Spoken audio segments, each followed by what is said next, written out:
Hey everyone, welcome to another $1,000 strap search. I've got my $1,000 in singles here and I'm about to show you what I found. But before I do, let's talk about this week's tip. I recently went to a card shop that I haven't been to in 8 months, 9 months, 10 months. It's been a while since I've been there. I used to go there pretty frequently, but he always wants to talk politics when I'm there. Now, if you are a coin shop owner, if you are a business owner, if you've got a table at a show, why are you there?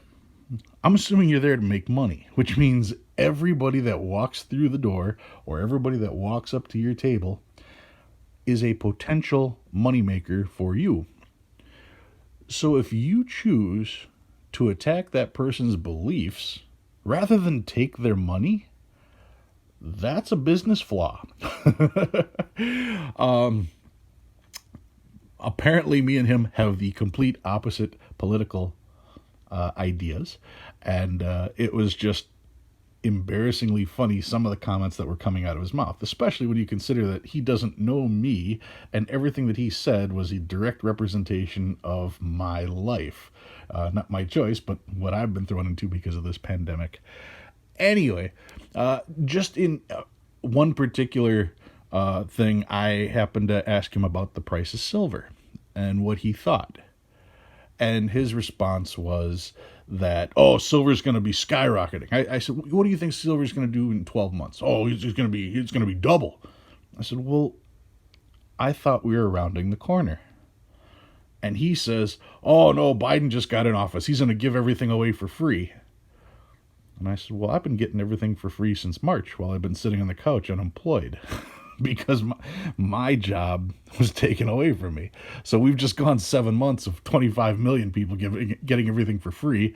And silver went from $11 an ounce to $25, $26 an ounce. If we, like I said, are now rounding the corner, things should be getting back to normal. And yeah, he ended up just going on and on and on. Now, he had one bill in his case that I was looking at, and I noticed immediately that it was mispriced. He had one that was in terrible condition for $40, and he had one that was in really good condition for $50. And either way, those were still a little light. So I still wanted to get those notes, but I still wanted to find a way to stick it to this guy. So when I did end up getting the note from him, what I did was I just grabbed my envelope and I said, how much? He said $45. I said, okay, let's see if I've got any small money here. And I went through my envelope and I said, well, nope, I don't have any small money. Can you break 100? And I wanted to make sure that he saw how much money I had in my pocket because he could have gotten a lot of it. But because he wanted to talk politics, I decided the only thing I was going to buy was the cheapest item on the list. And yeah, I'll probably wait another 8-10 months before I go back there. And hopefully he'll have something else mispriced that I can pick up. So yeah, try not to piss off your customers if you're there to make money. That's my tip for this week. Anyway, here's my $1,000 in singles. Get those out of the way. Let's take a peek at what I found this week.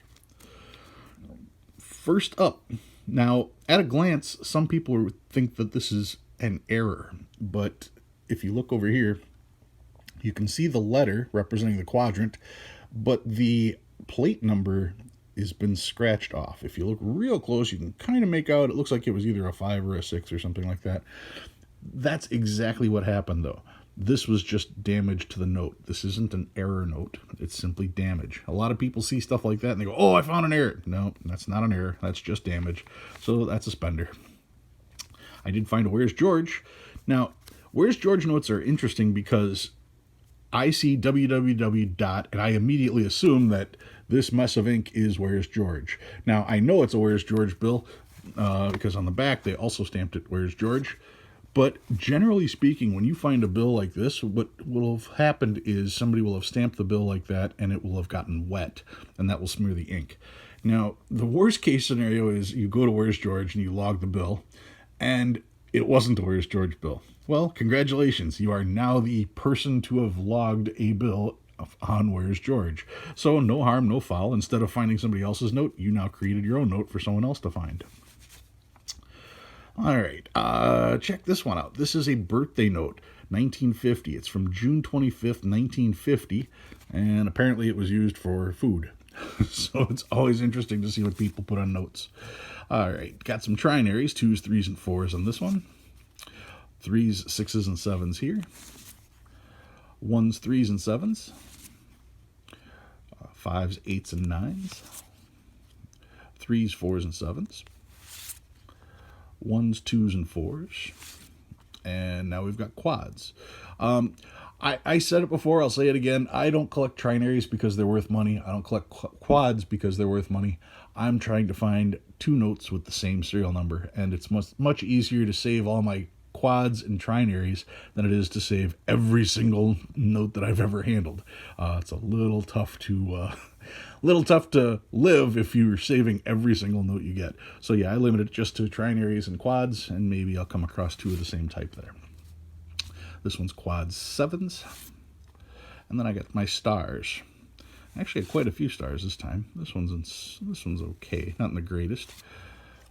This one's got the classic overprint. That's a wedding transfer from another bill. Normally you'd think that would be a huge error, but it's not. So here's another one. It's such a common thing because the back of the note in that particular spot, if I flip this over, are these extremely dark portions. So yeah, those get overprinted, and they do tend to transfer quite often. So it's not even worth pulling. I mean, I just showed you 2 stars that had that on there. Imagine how many notes out of the 1,000 that I found that I didn't pull. So yeah, that's 2017. Now we get to 2013s. So yeah, quite a few stars this time. This was a good pull. A couple zeros to start that one off. This one's neat. If you read that as a number, that number would be 2,998,000.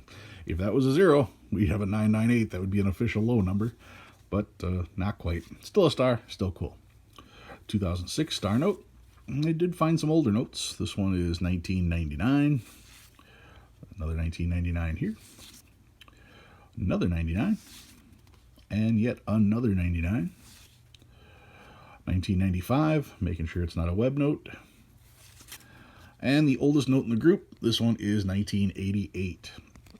And I do have one in a case. This one is from 2013, and you can see it's a star note. I did look it up. It is not a rare star note. So why do I have it in a case? Well, check out that serial number, 00556677. That's 4 pairs. 4 pairs, and the pairs are together. So I find that interesting. There's a number of places that'll call 4 pairs any serial number that has only 4 different digits, 2 of each, all mixed up in any way you can find them. I only keep them if the pairs are next to each other. So 00556677. Some people would say 05056767 would be 4 pairs. Technically, yes, but I have no interest in a note like that. So this one, 4 pairs, all the pairs together. That is cool.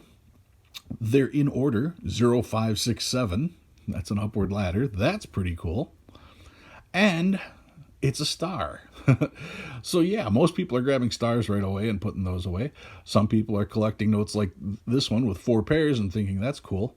Well, this is the best of both worlds. It's a star note with a semi-fancy serial number on it. So I decided this is definitely a keeper, and I put it in a sleeve, and this will be into my permanent collection.